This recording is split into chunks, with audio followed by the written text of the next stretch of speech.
Salut, c'est Ginette. Aujourd'hui, on aborde le thème des séismes les plus meurtriers de ces 15 dernières années.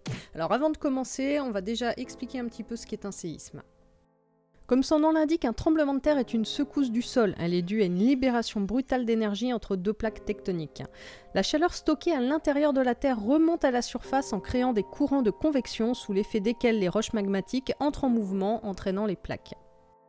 Il existe deux sortes de frontières. Les frontières dorsales, représentées par le rift, son mouvement est dit d'accrétion, c'est-à-dire que les plaques s'écartent entre elles. Et les frontières de convergence avec trois types de mouvements. La subduction, c'est une plaque qui passe sous une autre. La collision, qui crée les chaînes de montagnes que nous connaissons. Et les frontières de coulissage, alors pour l'instant on n'en connaît qu'une, c'est celle de San Andreas, et les plaques coulissent l'une à côté de l'autre. La Terre est secouée chaque année par environ 100 000 séismes, mais la plupart du temps, l'être humain ne les ressent pas. Leur magnitude se mesure grâce à l'échelle ouverte de Richter. Alors, beaucoup pensent que cette échelle s'arrête à 9, mais en fait, on a déjà enregistré 3 séismes la dépassant. Celui de Valdivia au Chili en 1960 est le plus fort jamais enregistré avec une magnitude de 9,5. Ce tremblement de terre fit 3000 morts. Le séisme le plus meurtrier depuis 1900 est celui de Tangshan en Chine en 1976 qui fit officiellement 240 000 morts avec une magnitude de 8,2. Alors je dis officiellement parce que les chiffres montent jusqu'à 800 000 victimes directes ou indirectes. Grâce à ce planisphère, on voit très bien les différentes plaques. Voyons maintenant où sont répartis les séismes. Tout autour des plaques. C'est exactement pareil pour l'activité volcanique et encore plus flagrant lorsqu'on voit où sont situées les chaînes de montagnes plissées. Et voici les déplacements des plaques, donc en bleu les phénomènes d'accrétion, en rouge de subduction.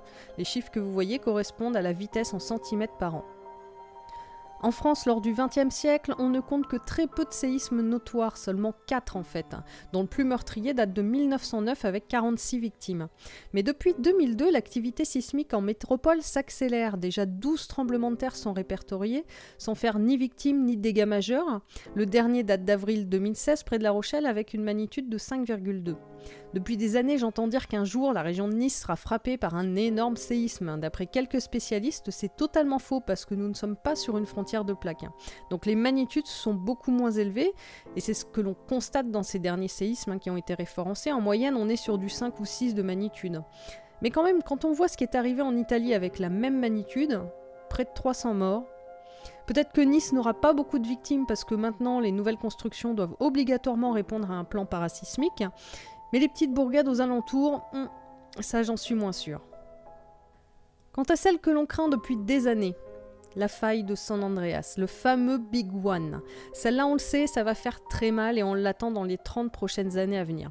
Cette faille de 1300 km est due au coulissement des plaques pacifiques et nord-américaines avec une vitesse de 3 à 5 cm par an. Et le jour où ça va lâcher... Passons maintenant au top 5 des séismes les plus meurtriers de ces 15 dernières années. Numéro 5, le Japon.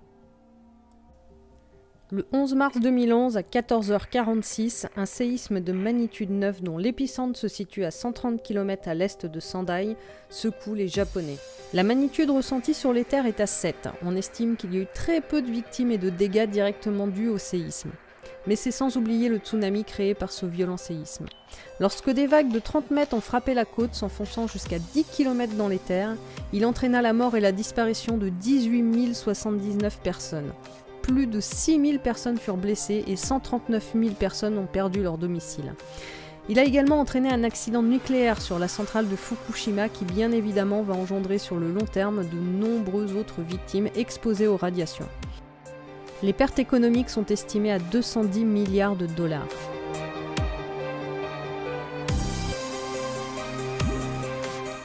Numéro 4, le Cachemire.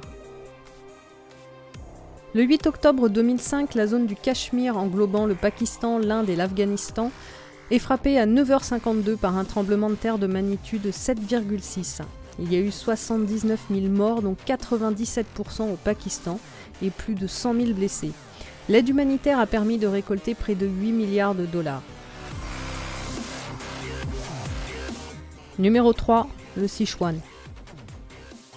Le 12 mai 2008 à 14h28, la région du Sichuan en Chine est secouée par un séisme de magnitude 8, ressenti jusqu'à Bangkok, pourtant à 1900 km de l'épicentre.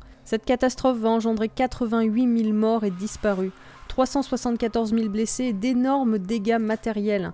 La destruction d'usines chimiques a libéré 80 tonnes d'ammoniac. La perte économique est estimée à près de 200 milliards de dollars.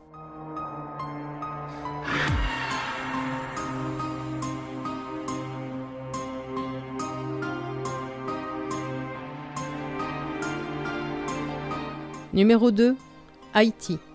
Le 12 janvier 2010 à 16h53, Haïti subit un séisme de 7,3 sur l'échelle de Richter.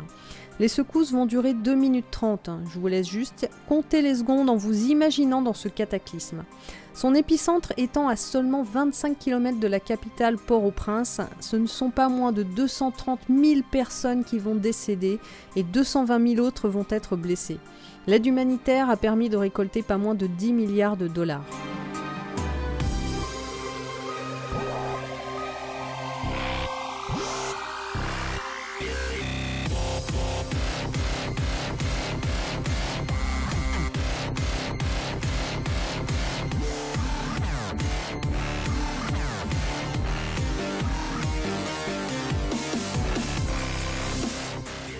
Numéro 1. L'Indonésie. 26 décembre 2004. Au large de Sumatra, un séisme de magnitude 9,1 secoue l'Indonésie à 7h58. Il est tellement puissant qu'il soulève le plancher océanique de 6 mètres. Son énergie est comparable à 30 000 bombes atomiques. Malheureusement, la violence de ce séisme en pleine mer va donner naissance à un énorme tsunami qui va toucher toutes les côtes pacifiques jusqu'en Afrique. Des vagues de 30 mètres vont frapper de plein fouet l'Indonésie, le Sri Lanka, le sud de l'Inde et l'ouest de la Thaïlande. En tout, on dénombrera 250 000 morts et 125 000 blessés. Le portail humanitaire a reversé près de 7 milliards de dollars pour aider les zones sinistrées.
Avant de conclure, j'ai une pensée particulière pour Haïti.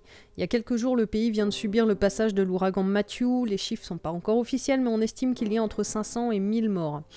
Malheureusement, Haïti vient de rentrer dans les records. Au moment où j'enregistre cette vidéo, l'ONU vient de publier un rapport désastreux pour ce pays.